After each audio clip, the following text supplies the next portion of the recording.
Hermanos, tengo un miedo terrible a hablar español con ustedes, pero tengo también una confianza en su misericordia.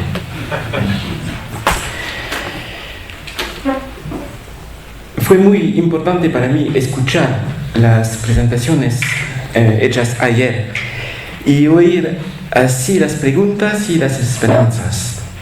En varios momentos, eso me recordó las reflexiones que compartíamos en mi propia provincia, cuando hacíamos el proyecto de la unión de las dos provincias. Especialmente las preguntas y los puntos de los jóvenes. Había un hombre de los fariseos que se llamaba Nicodemo. Este vino a Jesús y díjole: ¿cómo puede el hombre nacer siendo viejo? La evocación de este encuentro de Jesús quería situar mis palabras en eco a las de Fray Felicísimo de ayer, en una perspectiva complementaria del Ars Moriendi. Yo quiero decir la perspectiva del statu nascendi. Vamos a hablar del statu nascendi. Quizás es porque he pasado varios años de mi vida en diálogo con médicos del nacimiento y de los niños, pero es también porque la configuración de una nueva provincia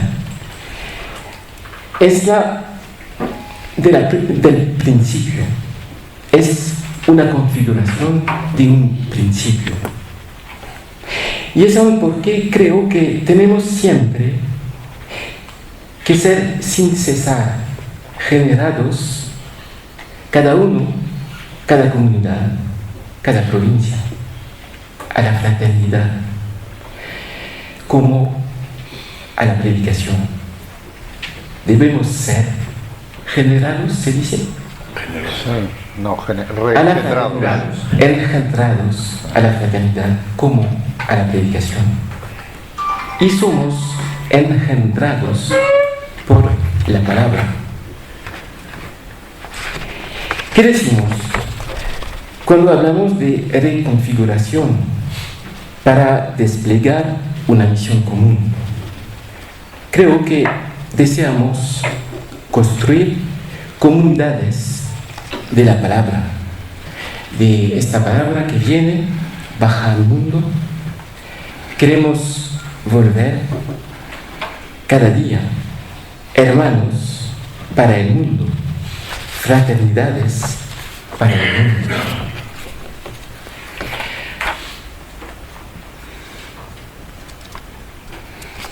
Como ustedes han elegido la fecha 2016 como término del proceso en curso, es muy naturalmente que quería situar las reflexiones que les propongo en la perspectiva del jubileo de la orden.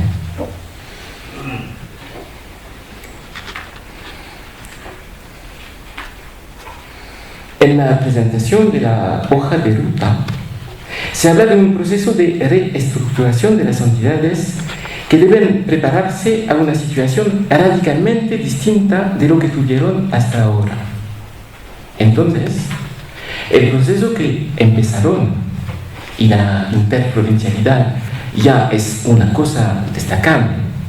No solo es importante para el futuro de la orden en la península ibérica, sino también porque podría ser un ejemplo para ayudar a la orden a enfrentar los retos de la misión hoy.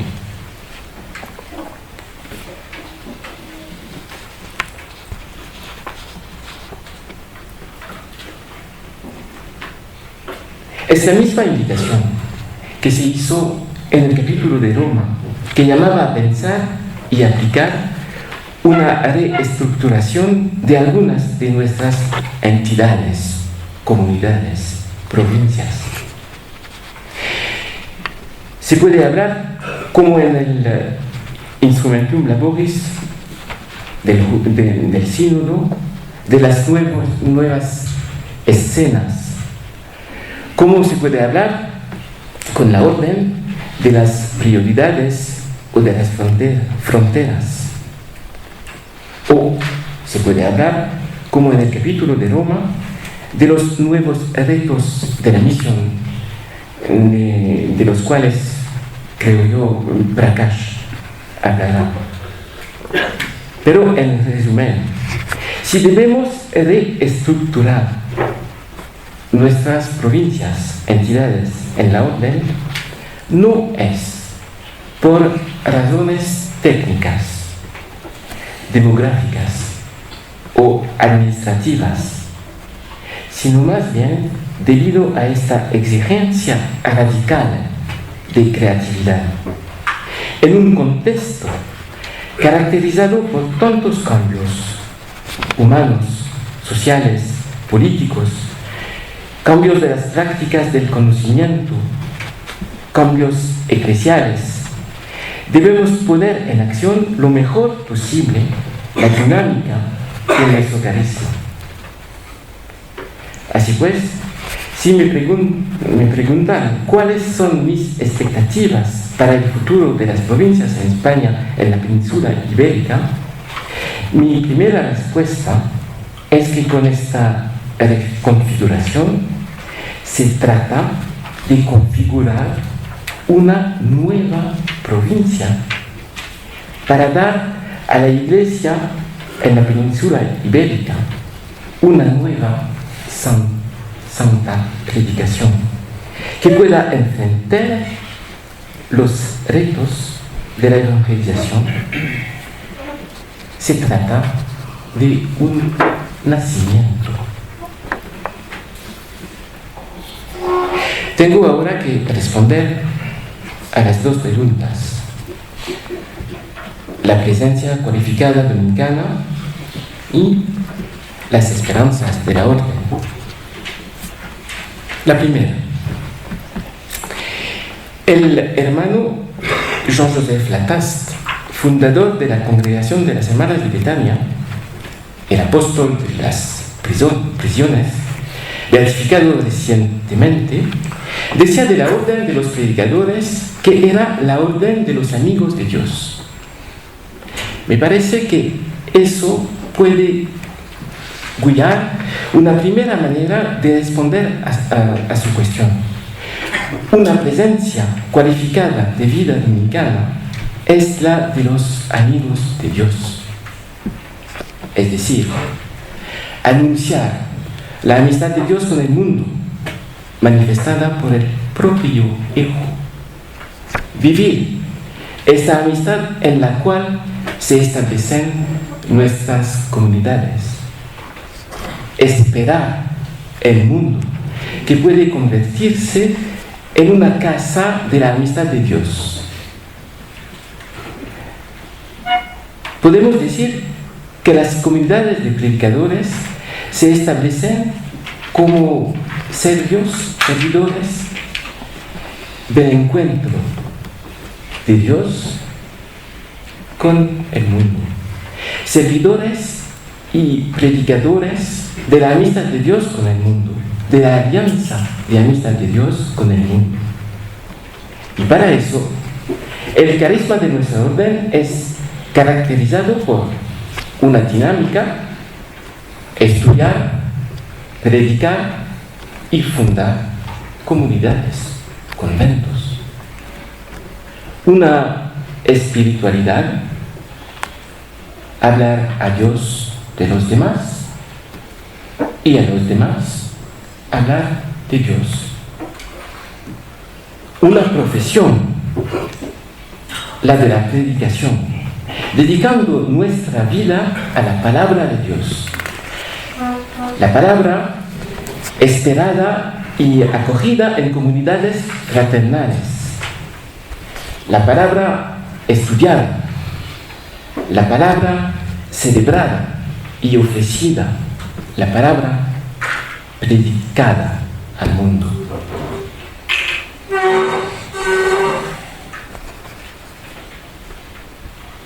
Para hacer esto, creo que debemos volver a los gestos fundadores, ¿se dice? Gestos fundadores, fundacionales. Debemos cada día aprender a amar el mundo. Debemos ser animados por las mismas inquietudes que estaban las inquietudes de domingo. Volver a los gestos fundacionales. Cuando Santo Domingo fue conducido a fundar la orden, después de haber tomado la decisión de dejar la vida canónica para ser mendicante, predicador, lo hizo, me parece, animado por 3 intuiciones fundamentales.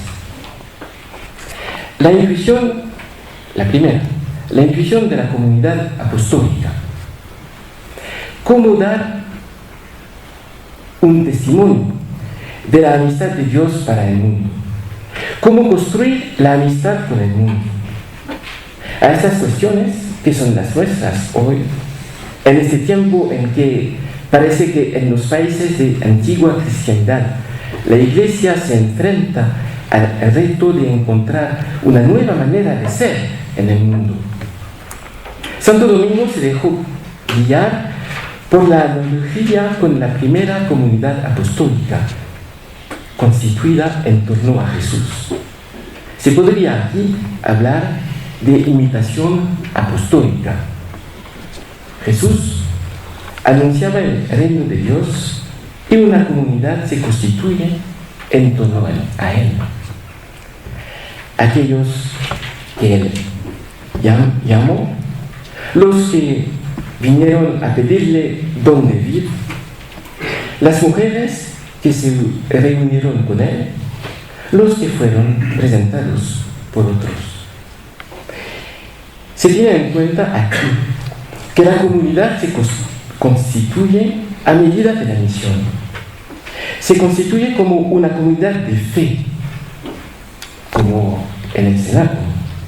Una comunidad diversificada de mujeres, de laicos, de pecadores, públicos, de la gente banal que somos. La llamada a la vida apostólica precede su institución. Podríamos decir que en nuestro proyecto de hoy debemos ser atentos para que se vinculen siempre la enviada apostólica, el envío apostólico y la celebración de la fraternidad. No sé si en español se dice, se habla del trabajo del parto, ¿sí? El proyecto 2016 es un trabajo del parto. Domingo, en primer lugar, no quiso fundar una orden perfecta, pero pretendió responder al contexto y a las necesidades de la gente que él consideraba como llamadas que debe testimoniar, testificar de la amistad de Dios cuando la credibilidad de la Iglesia era debilitada por su instalación, su alejamiento del pequeño, una cierta mediocridad de su exigencia intelectual, la baja calidad de su cuidado pastoral. En respuesta a la decepción o al fracaso de la misión de los legados papales, Domingo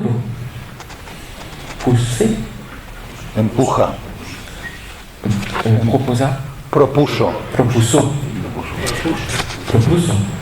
un modo de vida, una manera de pasar en medio de la gente haciendo el bien, en imitación de la primera comunidad apostólica del Señor. Es a este primer grupo de predicadores que pedirá esta doble promesa de obediencia y vida común. No se trata de reconfigurar 3, 4 o 5 provincias, sino se trata de configurar una nueva provincia con esta intuición de una comunidad apostólica.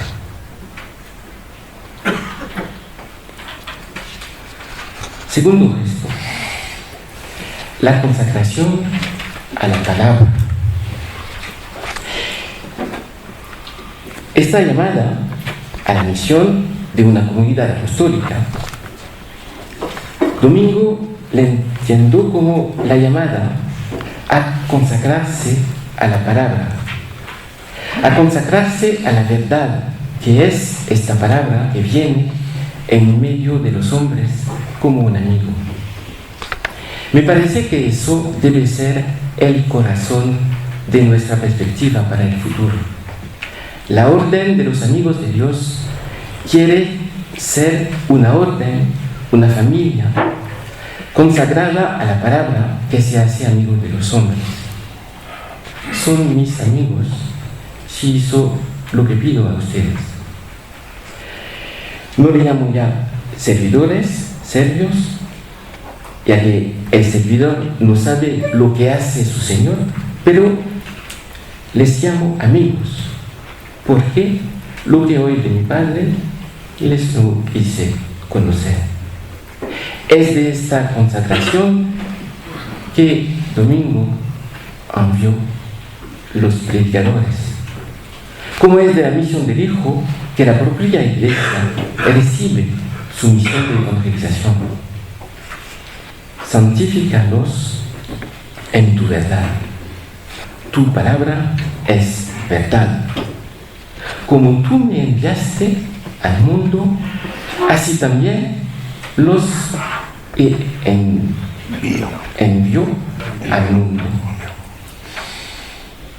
Y por ellos yo me santifico a mí mismo, para que también sean santificados en la verdad. En su comentario de San Juan, Tomás de Aquino propone varias interpretaciones de esta oración de Jesús. Santifícalos y haga ellos santos en la verdad, es decir, en el Hijo que es la verdad. O santificalos por el Espíritu Santo, y eso en la verdad, es decir, en el conocimiento de la verdad de la fe de tus mandamientos. Conocerán la verdad y la verdad les volverá libres.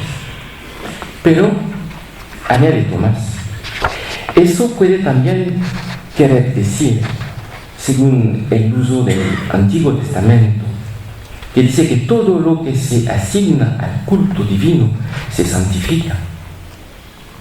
Podría decir, santificados, es decir, asigna como método de santificación en la verdad, es decir, a la predicación de tu verdad, porque tu palabra que deben predicar es verdad. Este comentario de Tomás me parece una inspiración, una clave de nuestra consagración religiosa como hermanos dominicos. Creo que podemos hablar en la orden de un voto de predicación, es decir, de un voto de consagración a la palabra. Nuestra urgencia es construir nuestras comunidades, nuestras provincias, desde esta consagración a la palabra.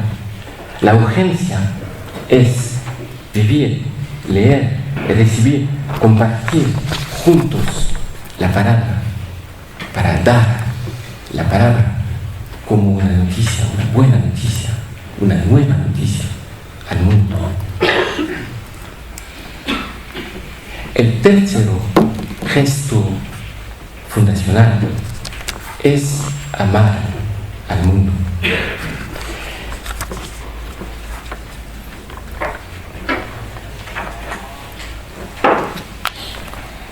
El capítulo general de Bogotá había titulado a la parte de los actos relativos a la vida apostólica Amar al mundo. Me parece que eso indica bien la tonalidad de nuestro oficio de la predicación. Este mundo es creación de Dios. Y si Dios lo hizo capaz del hombre, es también para revelar que el propio mundo es capaz de Dios. Dios viene a acostumbrarse al hombre para que el hombre se acostumbre a él, decía San Ireneo. La confianza en el mundo, la benevolencia al mundo, no es una falta de realismo, al contrario. No es una necesidad de describir el mundo bajo su día más oscuro para poder, como por contraste, para poder hablarle de la amistad de Dios. No, se trata más bien de atraer de verdad la mirada, de tener una mirada benévola que permite ver debajo de los aspectos negativos la capacidad en la cual el mundo está sostenido en la creación por Dios. Se trata de distinguir la creatividad dejada en el mundo que lo vuelve capaz de transformarse en un mundo para Dios.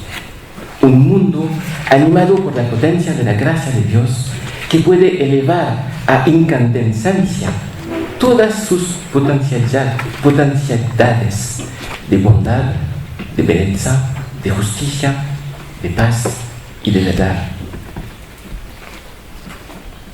El envío del cual Jesús habla a su Padre es un envío en primer lugar para vincularse de amistad con el mundo, como los enviaste, como me enviaste, por eso los envié. No solamente somos santificados debido al servicio al cual se destinan, pero ¿por qué esta santificación ya se comenzó en Cristo?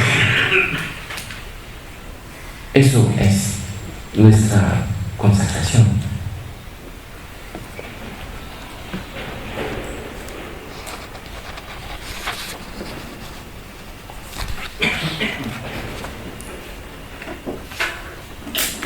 Los gestos fundacionales. Con estos gestos, aprender a amar el mundo. Nos gusta decir que Domingo envió a sus hermanos en las ciudades y que se establecían a las puertas de las ciudades. Así eran testigos y protagonistas de cómo el mundo se organizaba y establecía, cómo en el mundo se organizaban y establecían los vínculos sociales. El poeta Holderlin decía: allí donde crece el peligro, allí también crece lo que salva.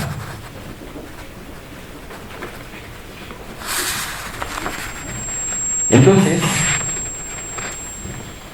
sabemos por qué debemos ir al mundo: para vivir con la gente estas cosas que pueden ser peligrosas, pero también vivir estas cosas con la gente, con la humanidad, porque ¿dónde es el peligro? ¿Dónde también es la salvación. No debemos ir al mundo, vivir en el mundo, en primer lugar, para dar lecciones o formular soluciones a todo lo que no funciona bien, pero para comprender mejor de qué mundo formamos parte. Era lo mismo como Pedro de Córdoba o Montesinos y los primeros hermanos de Española, cuando entendieron de qué mundo y de qué cultura dominadora eran los hijos. No tengo yo la competencia para hacer un análisis preciso de la realidad contemporánea de nuestro mundo supermoderno, pero me parece importante intentar definir al menos tres características a partir de las cuales la creatividad del mundo puede hoy ser solicitada por la predicación de una comunidad apostólica. Me parece que estas tres características están en el centro de las prevenciones del movimiento de los indignados, por ejemplo, de los olvidados en el mundo, en todas partes del mundo. El mundo se desequilibra y es probablemente lo que me afecta más durante mi peregrinaje en la orden. Hay una distancia que aumenta cada vez más entre los ricos y los pobres, entre los que están en seguridad y los que no tienen ninguna seguridad del día siguiente. Se acentúa la separación entre un corriente dominante y una corriente dominada, aunque este último es mayoritario en número. Se eclipsa cada vez más el vínculo entre las dos corrientes. Anteriormente, el vínculo era establecido por la producción concreta y el servicio, pero ahora la economía ha cambiado. Lo que está en juego no es solo la pobreza, sino también la seguridad y la supervivencia, el reconocimiento de la dignidad y de los derechos, la habilidad del mundo, la posibilidad para todos de vivir en un mundo común, la habitabilidad del mundo. Amar el mundo es creer que este mundo puede ser un mundo para todos.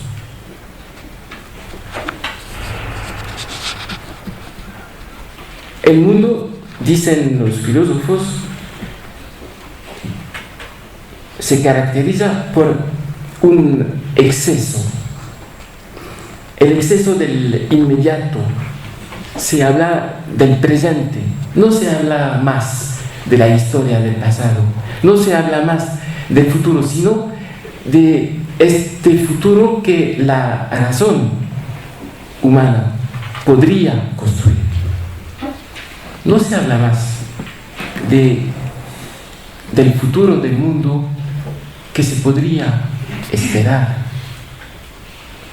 Exceso del presente dominado por la razón. Pero con esto olvidemos el futuro que tenemos que esperar. Un exceso de globalización que hace una pequeña consideración del nivel del particular, que es precisamente el nivel de las comunidades, de las fraternidades, con afecto, como se decía ayer. Exceso del individuo, que se vive como su única referencia, que cree que se podría reducir su relación al mundo a su propio informe subjetivo, relativista, pero que no sabe cómo combinar su libertad propia con la de los otros, de modo que se construya una relación más objetiva al bien común. Amar el mundo es decir que el mundo puede ser un mundo común para todos, es decir también que podría ser un mundo construido por la conjunción de todas reunión de todas las libertades individuales. Este mundo es también un mundo un poco desligado, para no decir desintegrado. Se puede observar un desligado de la responsabilidad de las personas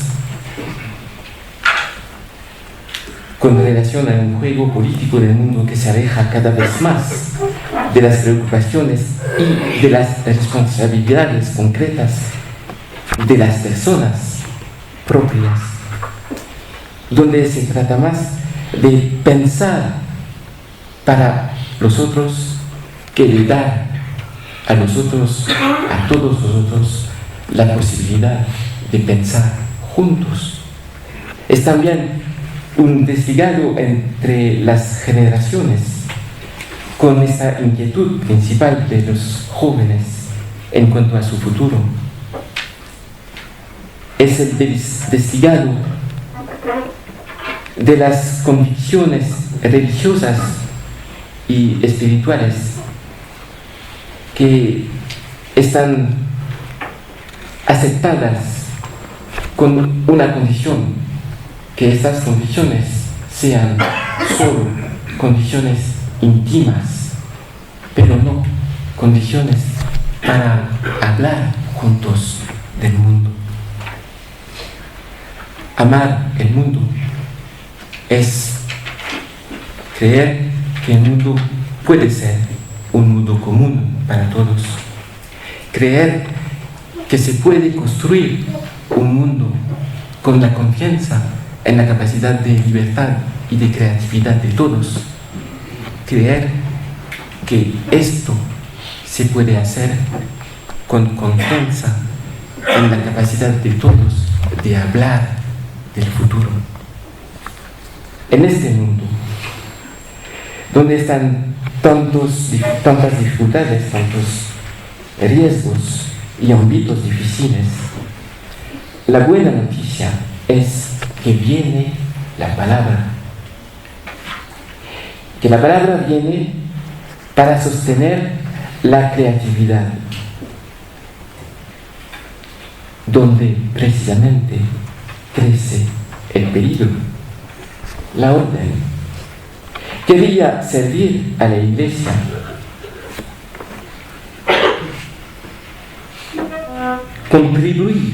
contribuir en la Iglesia a hacer que en este contexto la Iglesia pueda dar la palabra como una buena noticia, que la Iglesia pueda evangelizar. Los gestos fundacionales: amar al mundo. ¿Cuáles podrían ser los retos para la evangelización? Quería solo hablar, tratar de comprender lo que fueron las inquietudes de Santo Domingo cuando fundó la orden para evangelizar, para ayudar a la Iglesia en la tarea de evangelización. Cuatro inquietudes.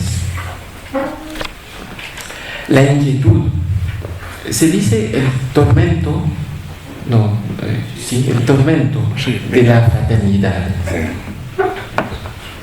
Somos una orden conventual. No somos un conjunto de personas que realizan bonitas obras apostólicas para a continuación, si es posible, vivir juntos.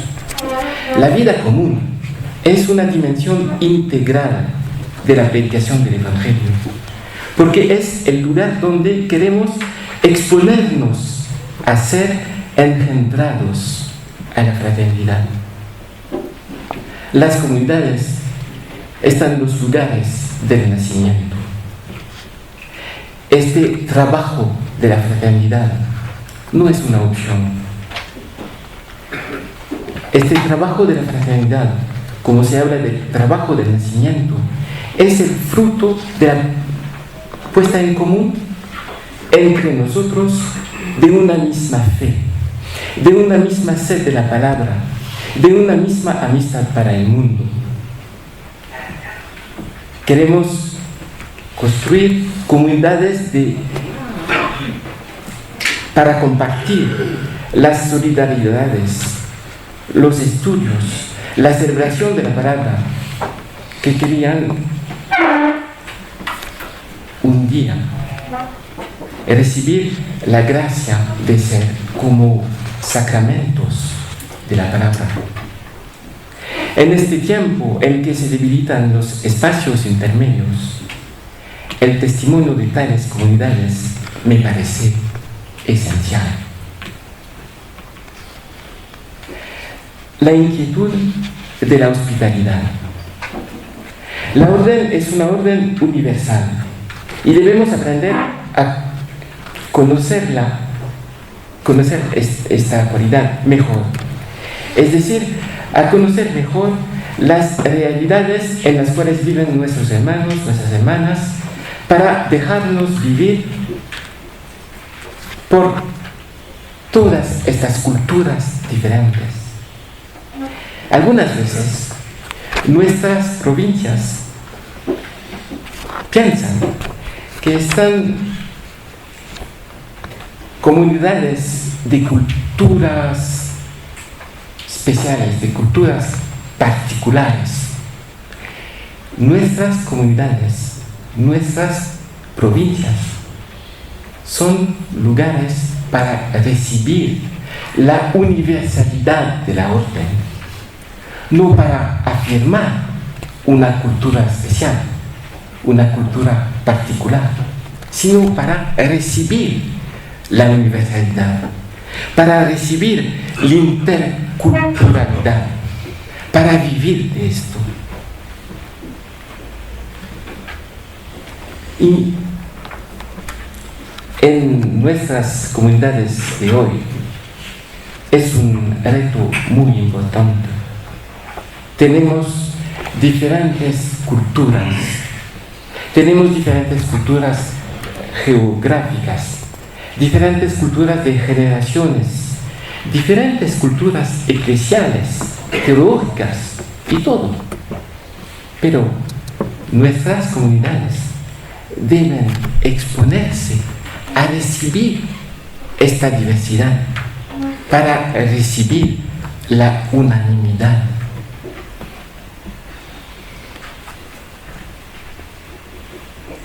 La inquietud del diálogo y de la búsqueda de la verdad. Domingo envió sus hermanos para estudiar, predicar y fundar conventos. No los envió en primer lugar para enseñar, sino para estudiar. Es decir, unirse a la gente donde la gente desplegaba la energía para buscar, descifrar, volver inteligible la verdad del mundo. Es obviamente la primera tarea de la teología, a la cual la orden debe dar una exigente prioridad. Una teología que debe elaborarse en un diálogo que se podría describir a varios niveles. Un diálogo en su propio campo de elaboración académico, que invita al diálogo exigente de calidad de conocimiento, de valor, de riesgo de la interpretación, de fidelidad y de rigor intelectual con la tradición. Es también el diálogo con todos los pensadores de la verdad. Lo mismo que los que fueron los interlocutores de los teólogos desde el tiempo de Tomás Aquino, por ejemplo. Debemos buscar quiénes son nuestros interlocutores hoy para buscar la verdad en teología. Es también el diálogo de confianza y de fidelidad crítica con la elaboración doctrinal del magisterio de la Iglesia. Pero hay un segundo nivel de diálogo que debe llevar la teología. El diálogo por el cual puede pasar a ser de verdad lo que es la teología.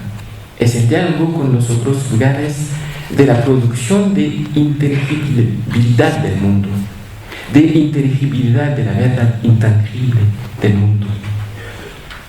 Y pienso que se puede identificar los lugares donde la humanidad es olvidada, los lugares donde la humanidad busca por las ciencias, la técnica, busca cómo producir una inteligibilidad del mundo, producir el conocimiento, pedir el conocimiento y dar este conocimiento para construir un bien común.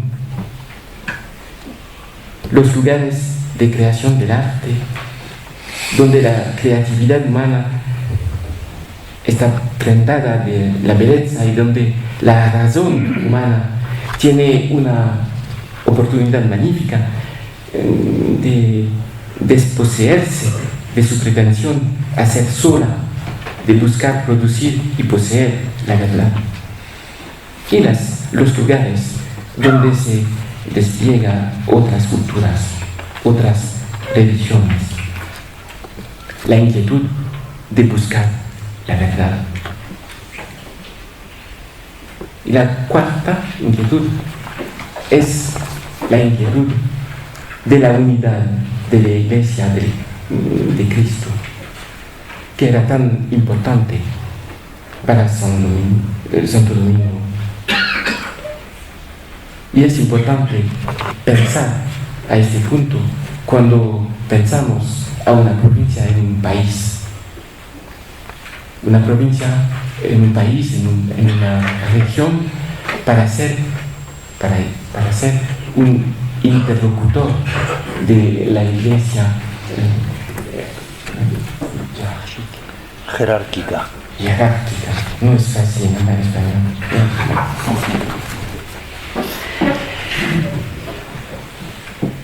Esta unidad es, en primer lugar, lo que debe manifestarse por el vínculo establecido en nombre del voto de predicación. Predicar, dije, no es, después de haber analizado las necesidades del mundo, dar una respuesta, que sería la propuesta de un sistema de valor o de un horizonte de coherencia para orientar las acciones. Predicar es mucho más simple que todo esto. Se trata de presentar a un amigo.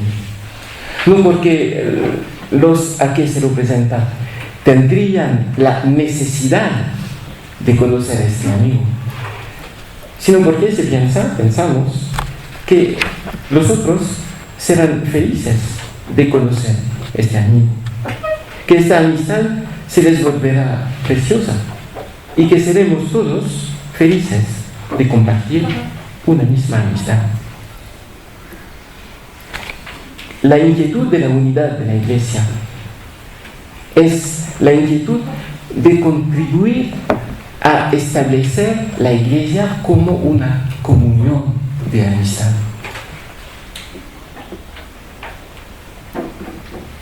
Como este sacramento, casi sacramento, del misterio de la amistad de Dios con el mundo.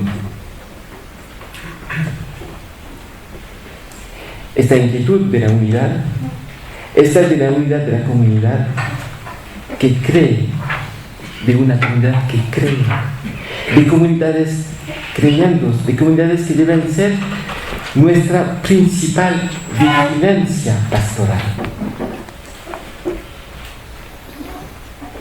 Esta perspectiva es importante para poder designar perspectivas de la vida pastoral. Nuestro objetivo consiste en contribuir a construir la Iglesia del Cristo como una comunión y no a aumentar el número de creyentes individuales o aumentar los amigos de la orden o la influencia de la orden o a construir iglesias paralelas. No, se trata de ayudar a la Iglesia a nacer como una comunión desde los lugares que he dicho.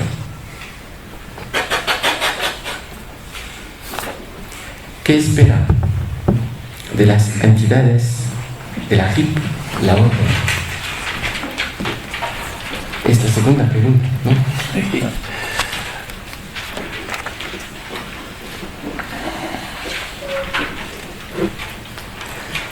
Las afirmaciones que hice hasta ahora, ellas dicen de lo que la orden, al menos yo, espera de las entidades de la fe,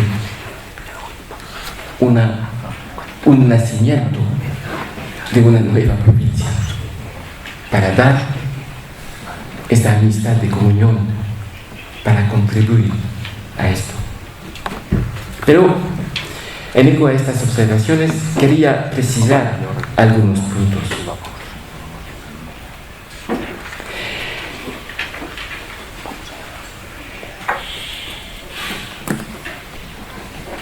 No hablaré aquí de la formación inicial de los hermanos, para la cual ya ustedes desarrollan una colaboración impresionante. Pero precisamente porque la formación inicial es un acto de tradición, es esencial que la cultura de esta nueva provincia se caracteriza por la determinación de la misión. Promover las vocaciones en la orden es presentar la urgencia de la misión, de esta misión de amistad. Por lo que se refiere a la misión,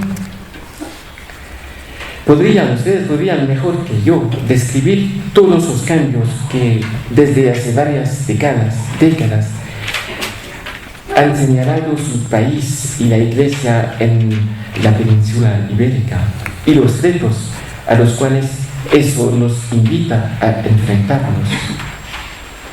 Hay seguramente varias maneras de apreciar la situación, pero en esta situación se trata de buscar los lugares de creatividad humana para juntarnos a las personas, a los grupos, a las comunidades, para vivir con ellas, con ellos, la esperanza del futuro. A través de estos cambios y definiendo aquellos que parecen lo más decisivos, ¿cuáles son las oportunidades para la creatividad de la predicación?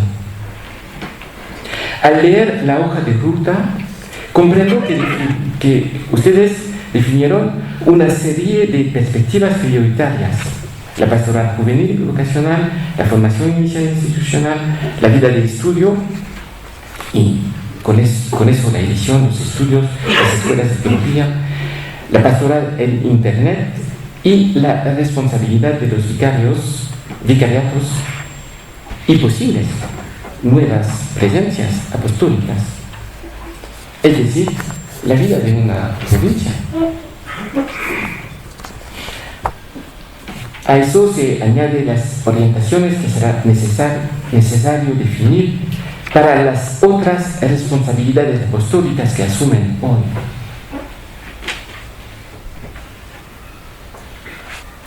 A partir de todo esto, me parece que se puede proseguir el trabajo que ustedes comenzaron, tema por tema, situando cada tema en la perspectiva de la creatividad que mencioné.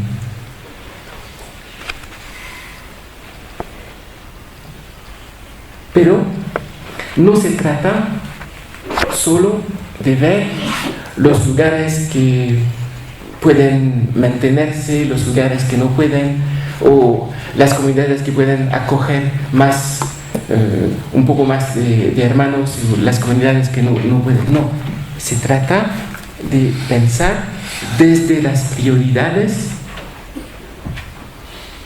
las opciones que podemos hacer para juntarnos a algunos grupos humanos, a algunos lugares, algunas personas, algunos retos donde se puede ver la creatividad del mundo.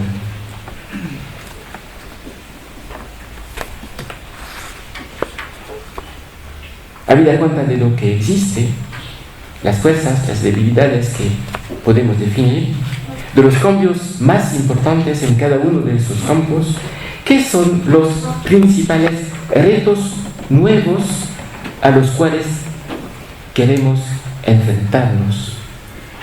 ¿Cuál es el servicio específico que queremos aportar a la Iglesia? Y si es necesario hacer elecciones, ¿cuáles son los lugares y las instituciones más convenientes? Me parece que estas cuestiones pueden conseguir a hacer elecciones, y pienso que es en particular muy importante de empezar desde las prioridades más que empezar desde las realidades de hoy. ¿Por qué? Si empezamos solo de las realidades de hoy, el riesgo es no cambiar mucho. Pero para que estas elecciones principales se hagan, sería, en mi opinión, muy importante que durante el año que viene y que precede sus capítulos respectivos, cada una de las provincias pueda hacer una evaluación de los lugares o instituciones que no pueden mantenerse hoy o que no deben mantenerse, y al mismo tiempo hacer la elección de reforzar, reestructurar las implantaciones y comunidades que lo requieren desde el punto de vista de las prioridades. Una evaluación desde la esperanza de la creatividad. Ustedes entienden que me gustaría que se da una prioridad radical a la predicación por la comunidad fraternal. Cuando se prevé la configuración de una nueva provincia a partir de varias provincias, el riesgo es pensar en primer lugar en términos de mantenimiento de las presencias actuales. Al mismo tiempo, y algunas veces de hacer un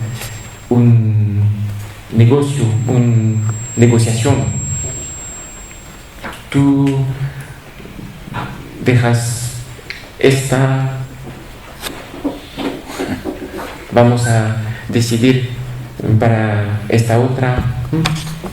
Al mismo tiempo, todo el mundo sabe que no es posible conservar todo, pero cada uno piensa bastante espontáneamente que si es necesario abandonar tal o tal lugar, es más bien el otro que debe hacerlo. Su país es grande y debe seguramente buscar a una distribución equilibrada en el territorio.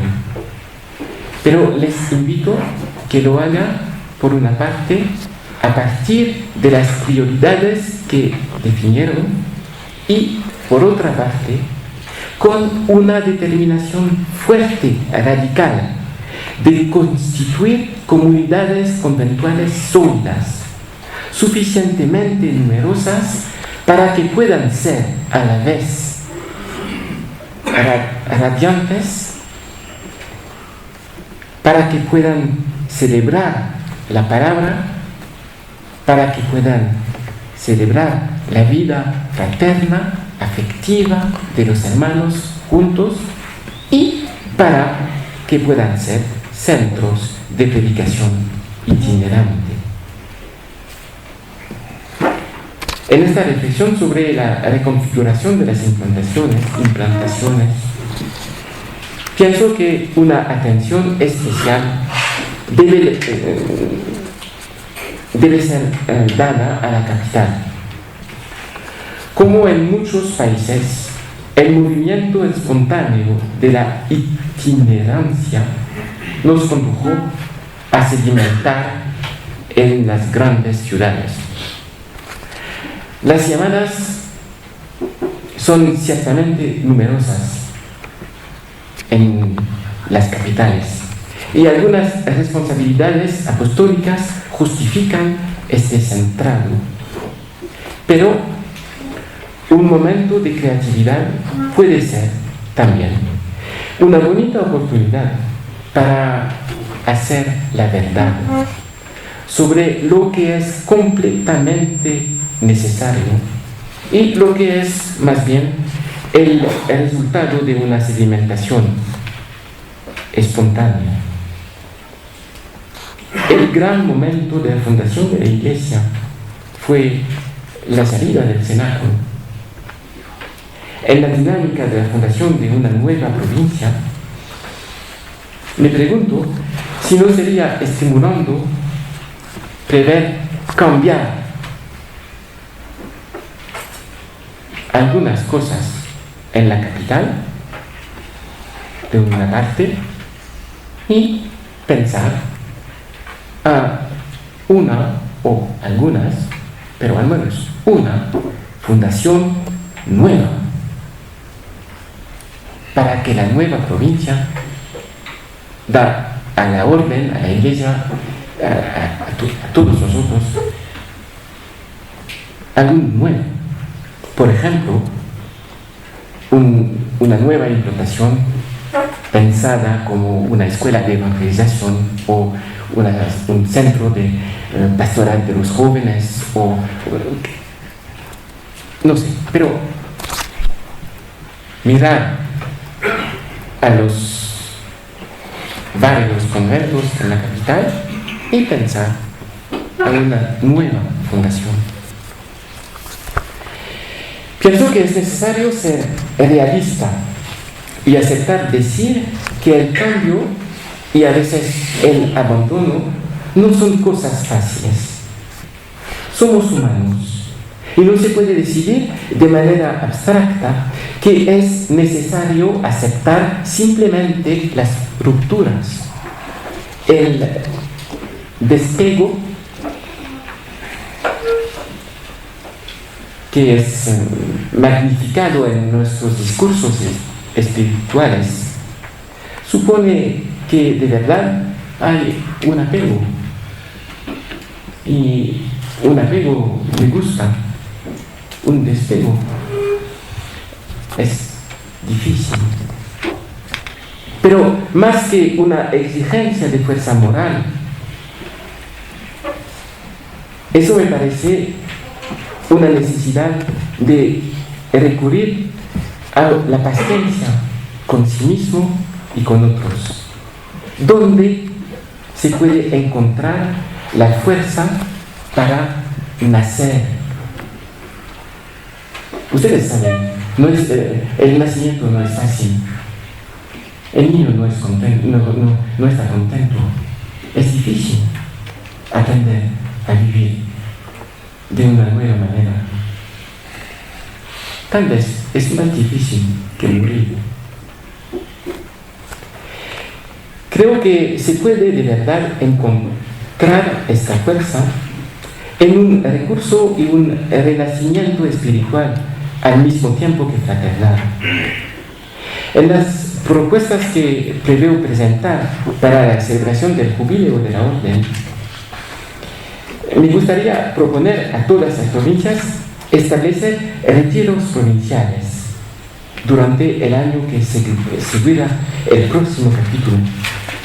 Mi propuesta es que ustedes establecían esta dinámica desde ese año, de manera interprovincial. Se podría, por ejemplo, pedir a 3 o 4 monasterios de nuestras monjas dominicas de acogernos para tiempos de lección divina juntos, solo para celebrar, recibir, leer y hablar de la palabra a la cual queremos consagrarnos y desde la cual queremos construir nuestras comunidades, nuestra nueva provincia, y con la cual queremos ir al mundo, dar una buena noticia. Hacer un plan para proponer a todos, de todas las provincias, juntos, tiempos de retiro con la palabra.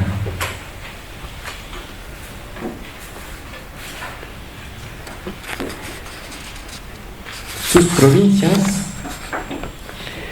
han estado también constituidas de fuerte manera, no solo por el gran número de vocaciones por las cuales Dios bendijo su región, sino también por el impulso misionero que condujo a la fundación de varios vicariatos. Cuba, la República Dominicana, el Vicariato Apostólico de Perú, los dos vicariatos en Venezuela, el Vicariato de Sudamérica, el Vicariato en Angola, la misión en Guinea Ecuatorial. Espero que no he olvidado. Esta responsabilidad es importante y es necesario prever con cada uno de ellos el futuro, en vínculo con las determinaciones tomadas por el capítulo general de Roma. Es lo que está en curso entre Cuba y la República Dominicana. Pienso yo que es el momento que se trabaja de verdad a la unión de los dos vicariatos de Venezuela. La Orden, a propósito de los vicariatos, quiere vicariatos fuertes, suficientemente fuertes para que los hermanos puedan tomar en la vida, en la comunión fraternal, las fuerzas de la tarea apostólica. En tantos vicariatos y en tantas provincias tenemos hermanos que trabajan mucho, pero trabajan tanto que la vida de fuente no es posible y están cansados. Bien asumir esta responsabilidad, su seguimiento y su coherencia permitirá además encontrar la energía que será necesaria en un momento para que la nueva provincia funde de nuevo una misión. Quería situar también en este sentido de la misión la manera en la cual ustedes toman cuidado de los hermanos más viejos que estén en conventos específicos porque necesitan cuidados profesionalizados o que estén en comunidades banales. La manera en que nos organizamos en este ámbito es un signo y en sí mismo una predicación. En el momento en que nuestras sociedades buscan cómo hacer frente a este cambio demográfico, me quisiera también hacer aquí una mención especial a la familia dominicana. Pienso que los años que vienen nos pedirán encontrar cómo dar toda su fuerza a la misión de los laicos dominicos en la misión de evangelización de la orden. Y cuando estamos preparando desde las prioridades algunos ámbitos para la misión y la vida comunitaria, se debe pensar desde el principio con la colaboración con los otros miembros de la familia dominicana. Los laicos, es importante, se dice demasiado hoy que después del concilio los laicos tienen dificultades para ser reconocidos en la iglesia. Tenemos laicos en la misión de la orden, debemos darlos una fuerza en nuestra misión común. Eso llamará a ser creativo, pero eso me parece ser una contribución importante que la familia dominicana podría aportar a la evangelización en la iglesia. Todo el mundo quiere decir que a todo el mundo le gusta decir que la nueva evangelización es un movimiento de nuevos movimientos, nuevas familias con laicos, sacerdotes, hermanos, hermanas, pero somos así desde el principio. Y las monjas, como lo dije, podrían ayudarnos en este paso espiritual del principio. En la hoja de ruta, ustedes prevén la etapa después de los capítulos provinciales de 2013. No sé lo que serán las decisiones tomadas. He tratado de ser claro sobre esta nueva provincia, pero me parece esencial establecer juntos una perspectiva de planificación común si una o la otra entidad decidiera no participar en la constitución de la nueva provincia, porque si no se piensa, no se hará. Espero haber abordado las cuestiones con demasiado tiempo. Discúlpame. Que me preguntaron, estoy dispuesto a dialogar ahora. Vicente de Cuenón hablaba del coraje del futuro. Coraje del futuro. En el momento que vivimos y que vivéis para la orden, es bien conveniente y podemos decir con este maestro que debemos recibir el coraje del futuro. Es una tarea que tenéis para la orden. Imaginad podemos imaginar que en 2016, para la celebración del jubileo de la orden, se fundará una nueva provincia con nuevas prioridades, una nueva creatividad. La primera provincia de la orden podría dar a la orden por su jubileo un regalo